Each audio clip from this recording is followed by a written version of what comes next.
dengan tekad kuatkan hati. Negeri ini memanggilmu kawan, belajar bergerak berbagi untuk negeri. Guru penggerak maju yang sudah pernah hadir di acara pengimbasan aksi nyata modul 1.4 dari kami berempat. Jadi kegiatan kita hari ini adalah kegiatan pengimbasan. Istilah di guru penggerak itu diseminasi. Lalu untuk pengimbasan ini katanya kami akan berbagi apa yang sudah kami pelajari, apa yang sudah kami pahami, dan mudah-mudahan kita akan bersama-sama untuk menerapkan apa yang nantinya kita akan dapat. Itu maksud dari tujuan kegiatan kita siang ini. Jadi dari kami berempat, kami mengucapkan terima kasih yang sebesar-besarnya karena Bapak Ibu sudah meluangkan waktu untuk mendukung kami dalam kegiatan pengimbasan ini. Jadi untuk kegiatan ini akan langsung saja membahas materi disiplin positif oleh Ibu Santi. Silakan untuk Ibu Santi. Oke, baik teman-teman. Di sini kita akan mempelajari konsep dasar modul 1.4 berkaitan dengan budaya positif. Di dalamnya ada disiplin positif dan nilai kebajikan universal, kedua teori motivasi, ketiga kebutuhan dasar manusia, keempat keyakinan kelas, kelima 5 posisi kontrol, dan yang terakhir segitiga restitusi. Di sini saya akan menjelaskan berkaitan dengan budaya positif. Budaya positif itu merupakan perwujudan dari nilai-nilai atau keyakinan universal yang diterapkan di sekolah.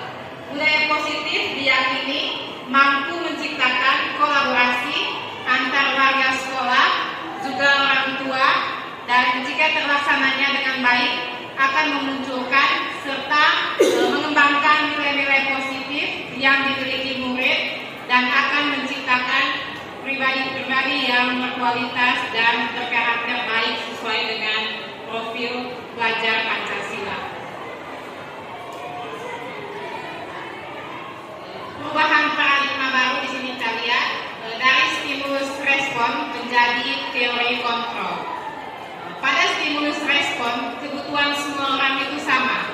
Semua orang melihat hal sama. Guru mencoba mengubah murid agar berpandangan sama dengan guru. Perilaku buruk siswa dilihat sebagai sebuah kesalahan. Guru bisa mengontrol murid dan model berpikir memang salah. Di sini kita akan melihat ada 5 kebutuhan dasar. Seluruh perilaku yang dilakukan murid pada dasarnya itu memiliki tujuan tertentu. Murid memiliki kebutuhan dasar tertentu ketika melakukan sesuatu perbuatan. Ketika murid melakukan sesuatu, itu dia memiliki suatu tujuan tertentu. Yang pertama di sini kebutuhan bertahan hidup. Yang kedua kebutuhan cinta dan kasih sayang. Di sini murid ingin diterima dan dihargai.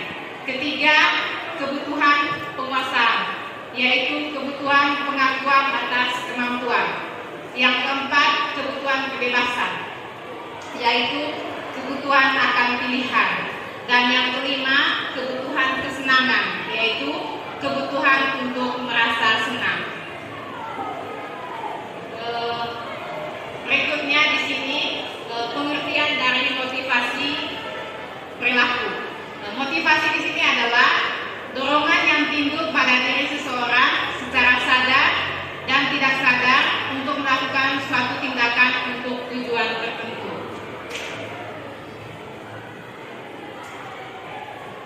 Ada 2 jenis motivasi perilaku.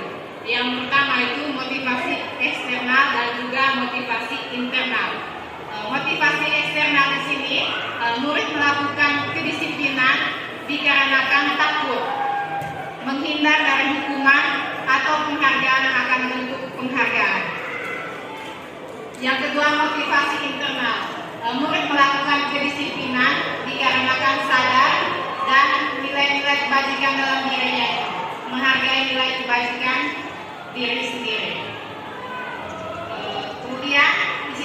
tujuan motivasi perilaku manusia menurut Dian Gosel. Untuk menghindari ketidaknyamanan atau hukuman, murid biasanya bertanya, apa yang akan terjadi apabila saya tidak melakukannya?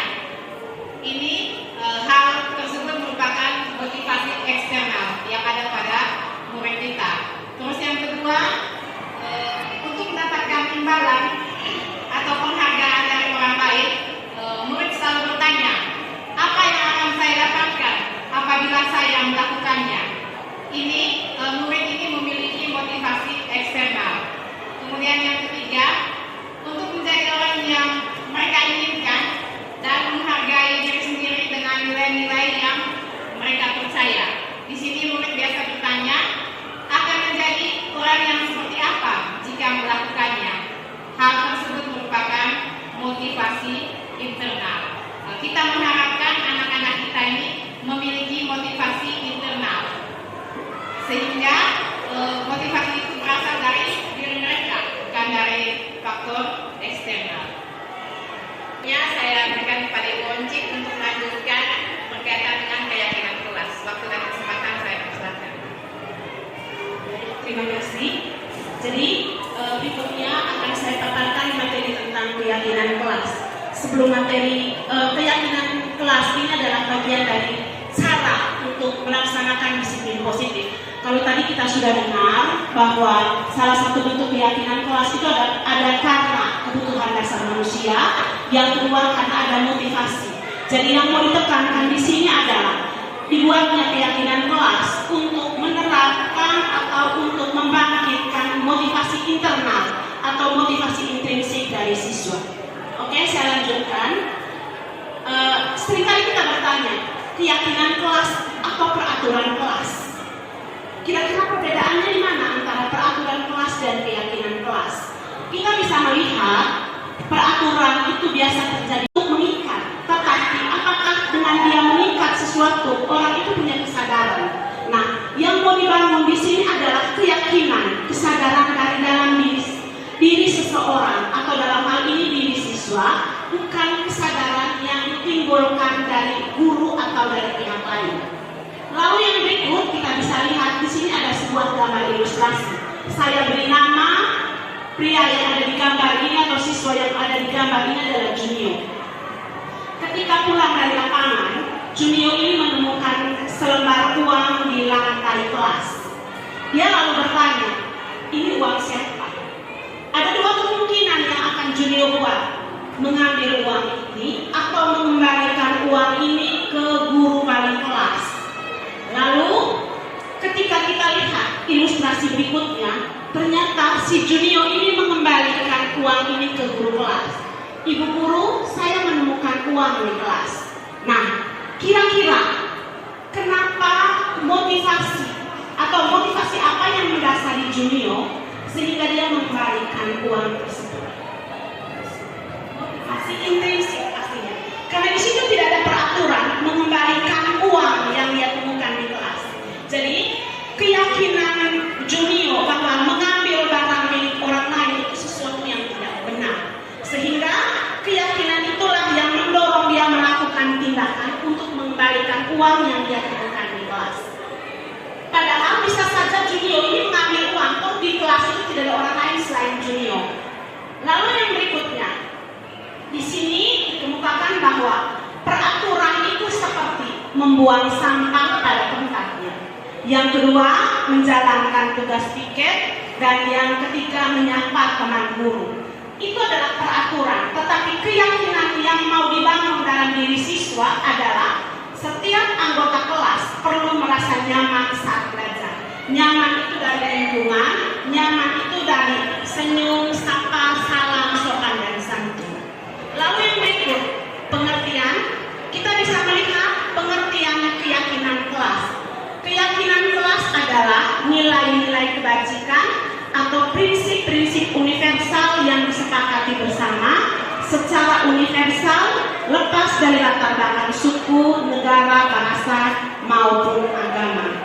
Menurut Gosson, suatu keyakinan akan lebih memotivasi seseorang dari dalam intrinsik. Seseorang akan lebih bersemangat sekedar mengikuti serangkaian peraturan. Nah, karena kalau kita hanya sekedar mengikuti serangkaian peraturan, kita akan bersikap amarah suka. Kita boleh ikut, boleh tidak. Kalau kita diberi penghargaan, motivasi kita adalah penghargaan, bukan motivasi intrinsik. Lalu yang berikut, hal yang perlu diperhatikan dalam pembentukan keyakinan kelas. Keyakinan kelas itu bersifat abstrak daripada peraturan yang lebih rinci dan konkret. Keyakinan kelas berupa pernyataan-pernyataan yang universal. Yang ketiga, pernyataan keyakinan kelas senantiasa dibuat dalam bentuk positif. Yang keempat, keyakinan kelas hendaknya tidak terlalu banyak sehingga mudah diingat dan dipahami. Lalu yang berikutnya, semua warga kelas sebaiknya ikut berkontribusi dalam membuat kegiatan kelas lewat surat pendapat. Dan yang terakhir, bersedia meninjau kembali keyakinan kelas dari waktu ke waktu. Oke, lanjutan teknik pelaksanaannya.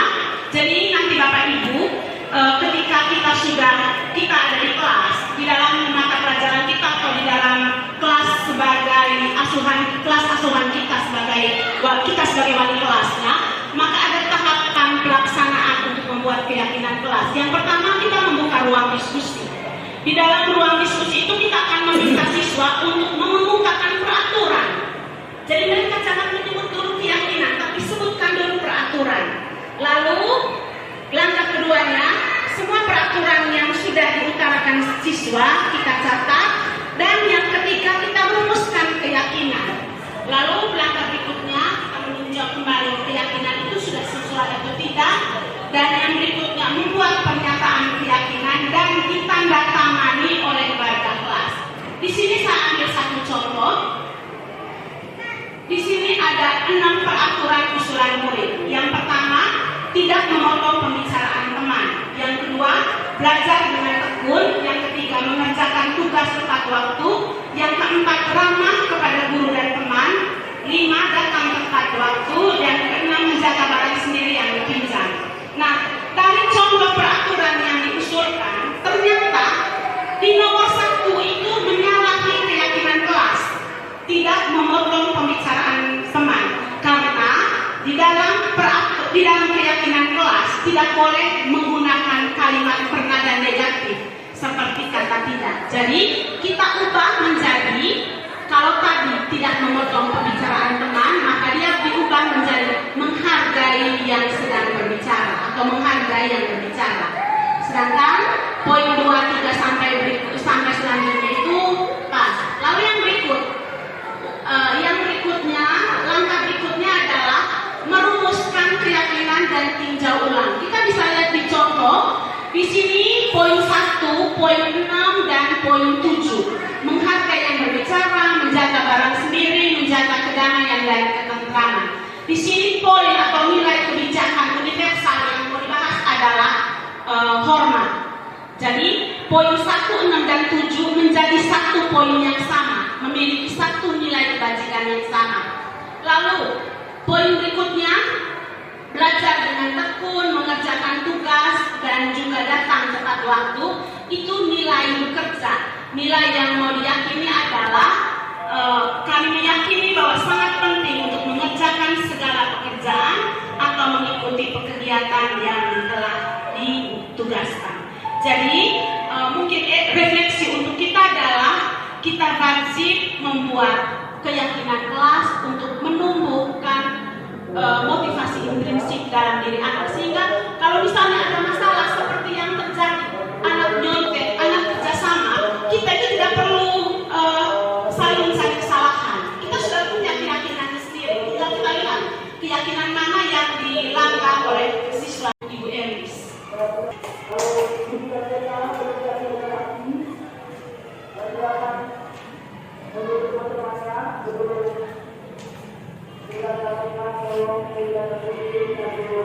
Baik, selamat siang Bapak dan Ibu Guru. Selamat siang. Terima kasih. Baik, terima kasih karena masih bersama dengan kami di sini. Baik, saya akan menjelaskan tentang 5 posisi kontrol. Baik, dari sini kita akan merefleksi guru seperti apa kita selama ini. Baik, saya akan menjelaskan atau memaparkan terkait 5 posisi kontrol guru. Yang pertama adalah sebagai penghukum. Yang kedua sebagai pembuat merasa bersalah. Yang ketiga posisi kontrol guru sebagai teman. Yang keempat sebagai pemantau. Dan yang kelima adalah sebagai manajer. Baik Bapak Ibu guru, setelah saya memaparkan, jadi Bapak Ibu guru bisa merefleksi. Kira-kira saya selama ini, posisi kontrol saya selama ini, apakah sebagai penghukum, pembuat rasa bersalah, sebagai teman, pemantau, atau manajer? Oke, saya akan memaparkan satu persatu. Yang pertama adalah sebagai penghukum. Posisi guru sebagai penghukum. Di sini dijelaskan bahwa guru percaya bahwa cara dia yang terbaik. Kemudian guru menggunakan hukuman fisik maupun verbal seperti kamu salah terus. Kemudian yang kedua, selalu pasti kamu yang terakhir. Kemudian yang ketiga, patuhi aturannya, awas kalau salah. Jadi ini adalah posisi guru sebagai penghukum. Seperti yang kita lihat di sekolah ini, fenomena atau fakta yang ada di sekolah ini. Contohnya, saya tidak omong secara umum di kelas saya. Pada saat pembelajaran bahasa Inggris, ya ada siswa yang masuk terlambat. Jadi saya tidak menanyakan kenapa dia masuk terlambat ke kelas. Ya, saya langsung menyuruh dia, ya kamu keluar dari kelas. Jadi posisi yang saya lakukan adalah sebagai penghukum. Baik, yang kedua, posisi kontrol sebagai teman. Ya, contohnya di sini guru menggunakan kalimat persuasif, kalimat yang meyakinkan, dan intonasi atau nada suara ramah untuk mengontrol murid. Jadi saya rasa mungkin saya dan juga Bapak Ibu sudah melakukan itu yang kita lakukan selama ini. Kita memposisikan diri kita sebagai teman. Kemudian guru menggunakan humor dan mempunyai hubungan yang baik dengan murid. Kemudian menggunakan kalimat yang positif dan menyenangkan seperti ayo belajarlah demi Bapak.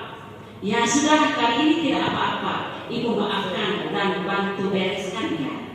Jadi ketika kita berada sebagai posisi sebagai teman di sini, contohnya pada saat murid terlambat masuk kelas, contoh tadi seperti saya, kemudian saya mengizinkan, oke, tidak apa-apa, kamu masuk saja, Ibu sudah ceritakan bahwa kamu hadir dan tidak terlambat.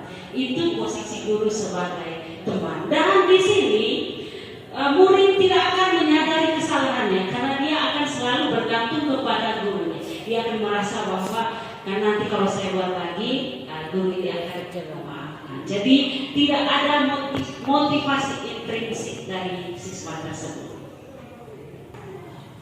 Guru selalu mengawasi murid dan bertindak sesuai pada aturan sekolah dan konsekuensi. Ada aturan dan ada konsekuensi. Contohnya, kalau 3 kali tidak mengerjakan tugas, konsekuensinya kamu tidak ikut ujian atau kamu tidak ikut ulangan. Menggunakan data, catatan dan perhitungan yang digunakan sebagai bukti atas perilaku seseorang. Berarti dia sudah memantau, oh siswa ini seperti ini. Setelah itu dia menggunakan data tersebut agar dia bisa menghukum siswa. Mengingatkan konsekuensi saat terjadi pelanggaran. Seperti peraturannya apa? Itu yang biasanya kita tanyakan kepada murid. Kemudian apa yang telah kamu lakukan? lakukan. Dan berikutnya adalah konsekuensinya apa ya? Baik, yang berikutnya adalah posisi sebagai manajer. Guru mendukung murid untuk menemukan solusi atas permasalahannya sendiri.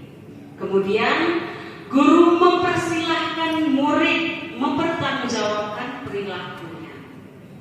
Berikutnya, guru mendukung murid untuk merdeka, mandiri dan bertanggung jawab.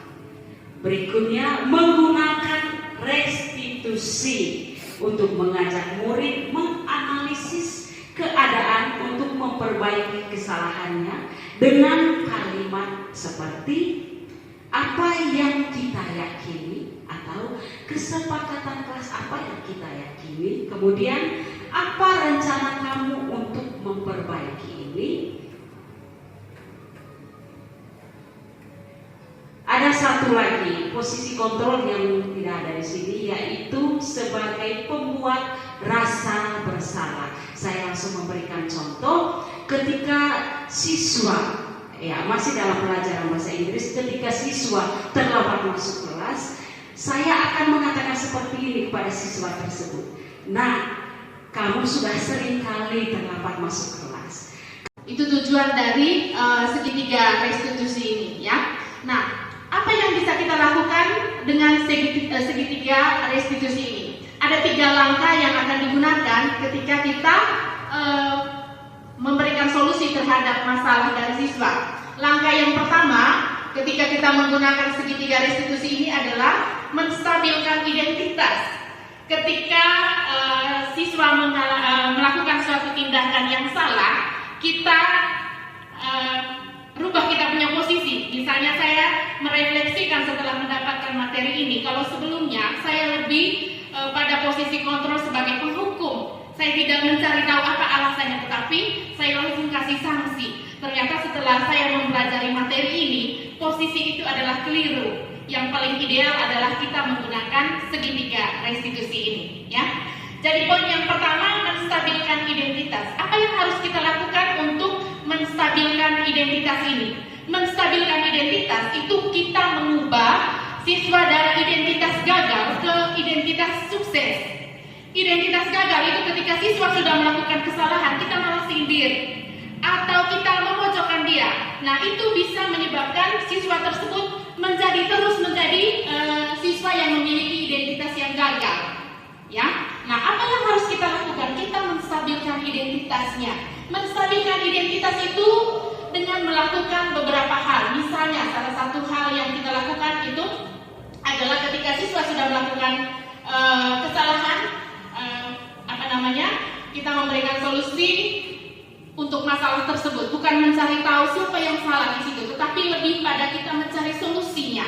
Kita bisa mengutarakan bahwa apa yang kamu lakukan itu semua orang pernah melakukan kesalahan. Jadi bukan hanya kamu yang buat salah, ibu juga dulu waktu sekolah pernah melakukan hal yang sama. Sehingga siswa merasa bahwa ternyata melakukan kesalahan itu bukan hanya saya, ya, tetapi ibu juga dulu pernah melakukan hal yang sama. Mungkin itu yang dibangun untuk menstabilkan identitasnya. Jadi kita tidak memojokkan atau mencari bahwa dia itu adalah pelaku dari kesalahan, tetapi kita lebih mau cari solusinya atau mau gali dia punya masalah. Terus langkah kedua adalah validasi kebutuhan. Validasi kebutuhan ini berkaitan dengan kira-kira apa tujuan dari tindakan yang dilakukannya. Seseorang melakukan perbuatan baik atau buruk itu tentu ada tujuannya masing-masing. Nah, kalau siswa melakukan kesalahan, kita gali dulu kira-kira apa tujuannya dia melakukan kesalahan. Itu poin yang kedua yang berkaitan dengan segitiga restitusi ini, yaitu validasi kebutuhan. Apa tujuan kamu melakukan kesalahan ini, ya? Atau apa yang sudah kamu lakukan, misalnya mengganggu teman, kira-kira tujuannya untuk apa?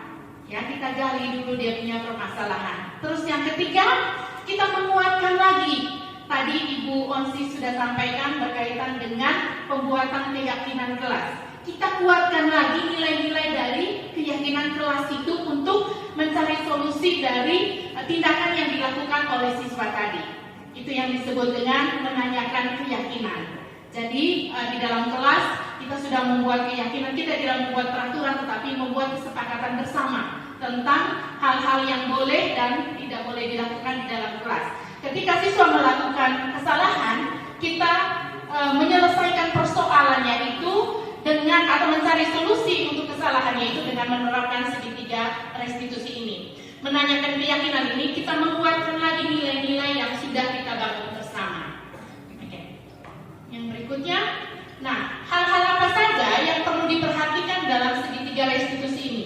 Yang pertama adalah perilaku yang salah perlu dikaitkan dengan nilai-nilai atau keyakinan-keyakinan yang telah disepakati tadi. Terus yang kedua adalah kesediaan orang yang melakukan kesalahan untuk memperbaiki masalah. Jadi bukan kita yang cari solusi, tetapi siswa tersebut bisa melihat kembali solusinya tadi melalui nilai-nilai yang sudah dibuat melalui nilai keyakinan tadi. Terus yang ketiga adalah pemecahan masalah sebisa mungkin relevan atau memiliki hubungan dengan masalah yang ada. Jadi dia punya pemecahan itu disesuaikan dengan masalah yang dilakukan oleh siswa tersebut. Terus yang berikutnya perlu adanya suatu usaha perbaikan dari pihak yang berbuat kesalahan. Ya, terus yang kelima perlu didedikasikan waktu dari pihak yang berbuat kesalahan. Tanyakan kapan akan mulai diberlakukan usaha untuk memperbaiki masalah. Jadi ini hal-hal yang perlu diperhatikan ketika kita menerapkan segitiga restitusi ini. Terus yang berikutnya, apa tujuan kita menggunakan segitiga restitusi ini untuk mencari solusi masalah yang dilakukan siswa? Yang pertama, murid menjadi lebih kuat secara pribadi. Seperti yang tadi dijelaskan oleh Ibu Onsi, siswa melakukan sesuatu itu berdasarkan nilai intrinsik, nilai yang muncul dari dalam dirinya, bukan karena didorong oleh pihak lain.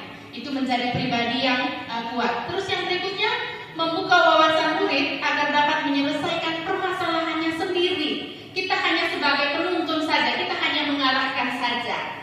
Terus yang berikutnya, murid semakin percaya diri, mandiri, dan merdeka. Ya, baik. Mungkin itu saja dari saya. Terima kasih. Saya kembali. Ditujukan kepada Ibu Sehingga pertanyaan kita sharing. Di kelas saya itu hari kelas 12/1 kami sudah membuat keyakinan kelas. Tetapi keyakinan kelas itu ada dia punya sanksinya. Sedangkan yang dijelaskan oleh Ibu Onsi tadi tidaklah bagaimana kalau orang melanggar suatu keyakinan dalam kelas, tidak dijelaskan. Dan mungkin kami menerapkan yang salah keyakinan kelas itu karena mereka sudah buat sendiri. Misalnya keyakinan kelas itu bahwa tidak menghargai pendapat teman, misalnya gitu. Bukan tidak, maksudnya tentang menghargai pendapat teman tadi itu. Ada yang melanggar itu, mereka buat dendanya Rp5.000, begitu, dendanya Rp5.000. Apakah penerapan ini salah atau tidak? Karena saya tidak dengar sini tadi. Karena kalau salah berarti saya harus berubah besok tentang keyakinan kelas ini. Terima kasih. Baik, terima kasih Bapak Sam untuk pertanyaannya. Di dalam penerapan keyakinan kelas, memberikan penghargaan saja itu salah, apalagi memberi sanksi. Karena anak-anak, misalnya hari ini Feby datang tepat waktu, mengumpulkan tugas tepat waktu. Oke Feby, sebentar ibu akan kasih hadiah. Misalnya karena Feby suka membaca novel, saya akan berikan novel satu untuk kamu yang sudah nilainya tinggi, yang hadir tepat waktu dan mengerjakan tugas. Saya memberi penghargaan itu sebuah tindakan yang salah. Karena kedepannya Feby ataupun teman-temannya, motivasi mereka hanya ingin mendapatkan penghargaan atau hadiah. Apalagi ketika kita memberikan atau menerapkan keyakinan kelas dengan memberikan sanksi, itu berarti tidak boleh.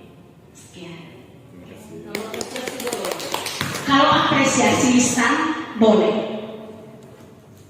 Atas waktu yang diberikan kepada kami, pertama-tama saya mengucapkan apresiasi yang tinggi kepada ibu-ibu calon guru penggerak ini yang memberikan hal baik kepada kami, dan mudah-mudahan ke depan ibu-ibu CGP ini terus melakukan pengibasan seperti ini dengan baik dengan kami sesama teman.